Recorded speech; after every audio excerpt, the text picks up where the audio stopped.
Before I'm enamored with all my spring and summer work outside, and while it's still cold, I start thinking of all the things I need to do to my houseplants that I've kind of been neglecting over the winter with all the other projects I've had going. This aloe is doing amazing, and I love having it indoors, but it's getting a little bit too big for the pot. And so it's time to split it apart and put it into separate pots so it can grow better.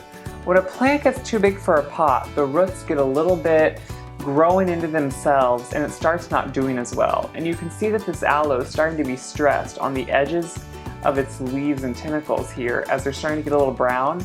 This is showing that the root is too tight inside this pot and really needs to be broken free.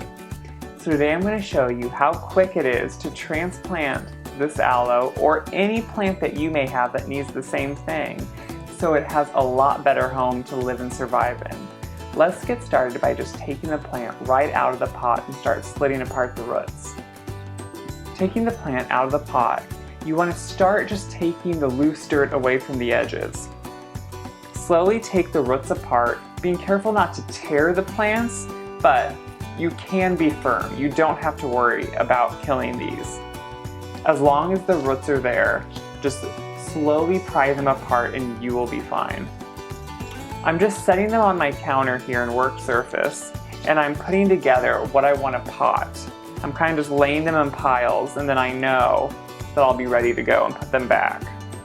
It's a good idea, if you want to make sure to keep your work surface clean, to lay down something to catch all the loose dirt, because you can also reuse it. I laid down some brown paper just to catch the dirt.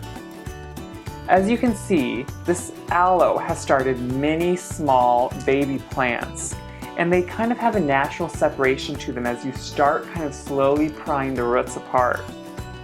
This is kind of how you know what plants to keep together and what ones can take apart. Each one of these you could essentially pot on its own and it would grow into a large plant. I'm going to keep some of these grouped together just because I like the look in the pot of a nice big plant. I've separated my plant into two plants, and I have an extra pot sitting here.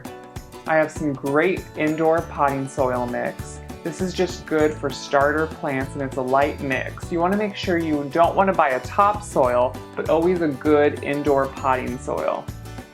Once you have your plants decided how you're going to pot them, you want to start with just putting a little bit of soil in the pot to raise the bottom up to about where your root ball is going to come.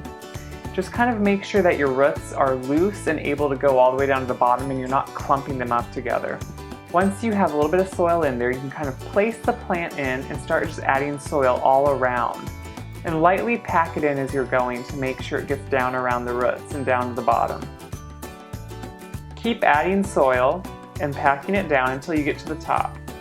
You don't need to be too firm, but you just want to make sure you have plenty in there, because once you start watering it, potting soil will always go down. So just make sure you have plenty and you can always add more too. Do this with both pots or as many pots as you're doing. If you're like me, you could have actually had quite a few different plants out of these, but I wanted to keep nice, generous sized pots, so I only did two. Once you've both pots repotted, you're ready to go. Just water them and put them anywhere you want in the house. When it finally gets warmer, I'm probably going to take these outside, but they're so fun to have indoors too, to remind me of the wonderful months that are ahead. This repotting technique can be used for any plant that you may have indoors that needs to be split or is getting too small for its pot and just needs to be put into a bigger pot. It's important to make sure we take care of our houseplants so they're always healthy and look great.